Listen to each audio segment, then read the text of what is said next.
quelles ont été les premières actions que tu as mises en place et aussi, peut-être, par la même occasion, quelle clé de réussite est-ce que tu ressors de ce parcours? Alors, je dirais qu'on ne peut rien atteindre sans discipline. Donc, le maître mot a été vraiment mise en place une discipline plus ou moins rigoureuse, ne pas dire strictement rigoureuse. Le fait de se fixer des objectifs ambitieux fait qu'on se dépasse, même si on ne les atteint pas tous, on atteint quand même un résultat assez satisfaisant qui fait qu'en fait, ça nous pousse à donner plus la prochaine fois. Et c'est ce qui m'a drivé en fait, si tu veux. Et donc, cette discipline m'a permise, que je m'étais fixée, m'a permise, malgré les journées harassantes que je passais, de faire mes rendez-vous, d'atteindre rapidement, de faire rapidement mes habilitations. Et donc, du coup, je te dirais, dans un premier temps, discipline. Ensuite, professionnalisme et posture, que j'ai eu à cœur de mettre en œuvre dans l'accompagnement que j'avais, que j'ai fait auprès de mes clients durant les derniers mois.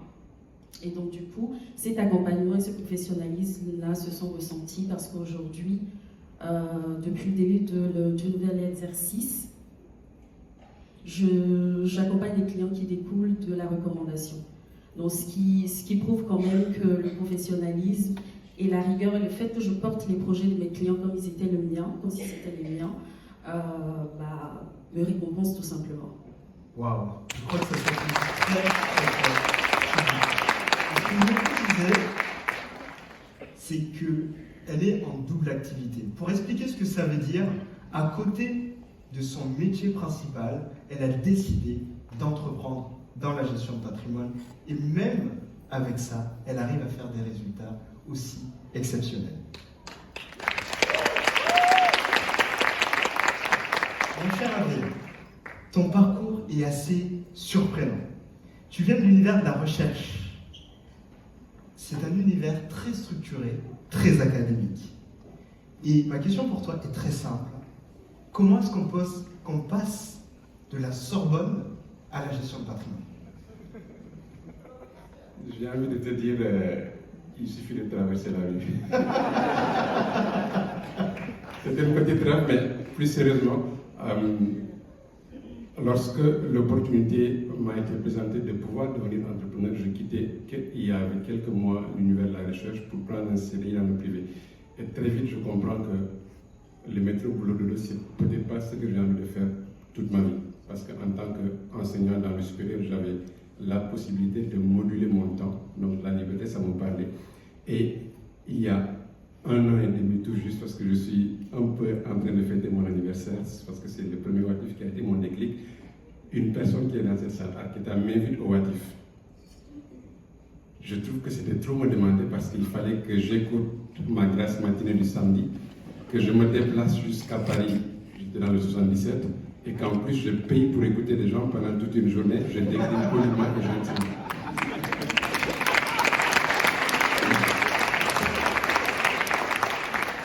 Pour ceux qui la connaissent, elle insiste, mais en me disant, ok, viens quand même à la veille, il y a un petit before qu'on fait, c'est pas trop cher, ça dure moins longtemps, et tu pourras te faire ta propre idée. Et c'est comme ça que je viens la veille, j'écoute une intervention, une deuxième, je sens qu'il se passe quelque chose. Je ne sais pas trop quoi, mais tout seul, je prends mon téléphone et je réserve mon billet pour le Watif qui allait le lendemain sans qu'elle n'ait à me dire quoi que ce soit. Et c'est à la suite de ce Watif-là que je prends mes premiers déclics et je lance ma boîte dans le conseil patrimonial avec une seule idée que j'avais retenue de l'intervention de Raissa. Merci pour la référence. Fabien Olika qui dit que, en Suisse, je cite quand je n'ai pas toute la ref, mais il dit qu'on n'a pas besoin de 100% de motivation pour se lancer dans quelque chose. 10% suffisent et le reste, ça vient en chemin. Et c'est avec ces 10%-là que je me suis dit, j'y vais. Au pire des cas, je reste dans mon série. Dans le meilleur des cas, ça marche et je continue. Et c'est comme ça que je vais ici.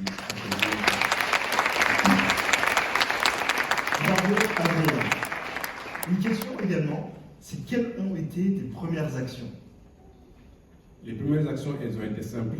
pour moi, ça a été l'attitude parce que je suis allé dans un cursus assez loin, je suis docteur en sociologie, je donnais des cours, j'ai été en amphithéâtre, mais là, je me retrouve dans un domaine qui n'est pas le mien, où je devais être l'élève.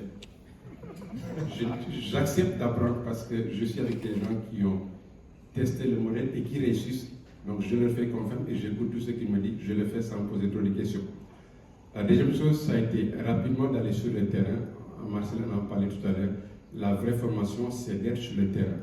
Donc je comprends qu'il faut tout de suite que j'aille en rendez-vous avec la chance de pouvoir accompagner justement avec les formateurs. Et en refaisant l'exercice de mars 2024 où je démarre à mars 2025, j'ai rencontré 69 personnes à qui j'ai parlé de mon travail ou à qui j'ai juste proposé de faire un bilan patrimonial. Waouh, ça s'applaudit très fort.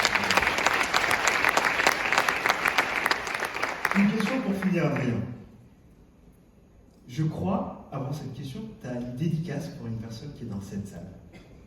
Oui, derrière ces chiffres, et c'est peut-être ça que j'aimerais aussi que vous reteniez, c'est des personnes dont on essaie d'impacter avec la plus grande humilité la vie et la trajectoire financière. Il se trouve que je démarre officiellement le 27 mars 2024. Dès le 2 avril 2024, je suis en rendez-vous accompagné avec un de mes formateurs, Mamoudou, et avec une personne qui, la première, m'a fait confiance. Elle est dans cette salle, elle s'appelle Ghislaine. Et bravo à Ghislaine.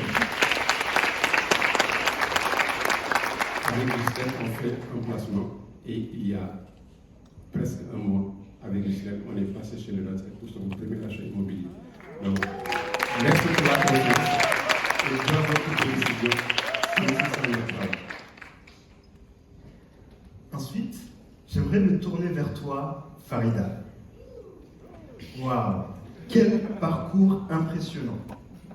Tu as quitté une belle carrière, un poste confortable pour te lancer à ton compte.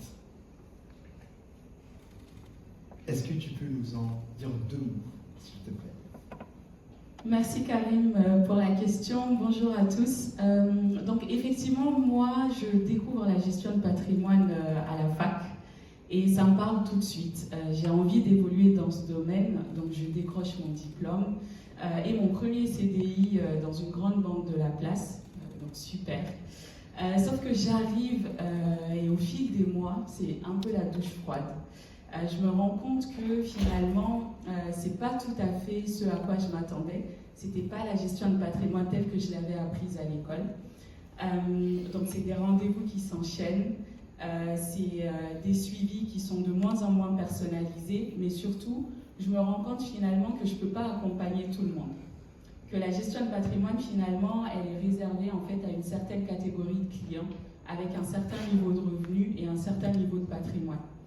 Et au fil du temps, il y avait encore beaucoup plus de pression commerciale qui primait un peu des fois malheureusement dans l'intérêt des clients. Donc j'étais plus totalement en phase avec ça. C'est pour ça que du coup je me suis lancée en tant qu'entrepreneur avec Prodémial pour pouvoir renouer un petit peu avec tout ce qui m'avait plu initialement dans la gestion de patrimoine. Bravo, bravo Farida. Tu as quitté effectivement une belle carrière promise dans un univers bancaire pour te lancer à ton compte et faire la gestion de patrimoine à ta manière. Tu es aujourd'hui aussi maman. Et ma question pour toi, et je pense que beaucoup de gens ici vont s'identifier, comment est-ce qu'on va allier vie de famille, vie de maman et vie d'entrepreneur? Alors très bonne question. Honnêtement, je me le demande aussi en réalité. En fait, je pense que la réponse simple serait de dire qu'il faut beaucoup d'anticipation, beaucoup de rigueur, beaucoup d'organisation et beaucoup aussi de communication avec l'autre conjoint. Mais je pense qu'au-delà, c'est vraiment une lutte personnelle, une lutte avec soi-même tous les jours. C'est une recherche constante, je dirais, d'équilibre parce que je me rends compte que en fait, l'équilibre total, on l'a pas réellement et que en fait, on va devoir le créer, cet équilibre-là. En fait, quand j'ai débuté ce projet entrepreneurial, j'ai eu envie tout de suite, quand j'ai compris ce qu'il y avait derrière, d'accomplir de grandes choses. Mais à chaque fois dans ma tête, j'avais une phrase qui revenait constamment et qui me disait en fait, tu peux pas, tu es une femme, tu es une épouse, tu es une maman, tu as des obligations, tu as des responsabilités. Et en fait, à ce moment-là, je me suis dit tout simplement qu'il fallait que je switch en fait de mindset à ce niveau-là.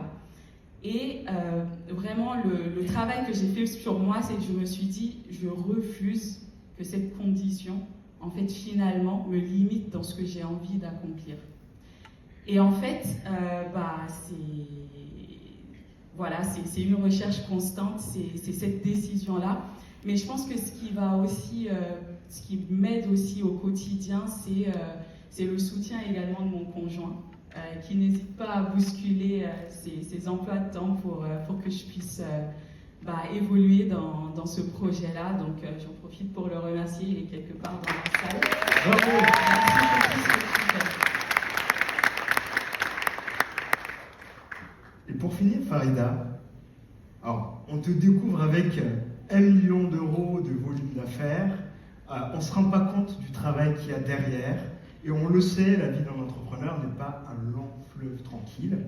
Est-ce que tu peux nous dire quel a été l'obstacle, un des obstacles, évidemment, tu en as rencontré plein, par exemple, que tu as connu, et comment est-ce que tu l'as surmonté?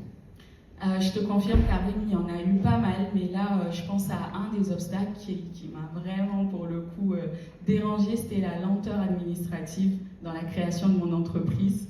Donc, pas mal de frustration, vraiment.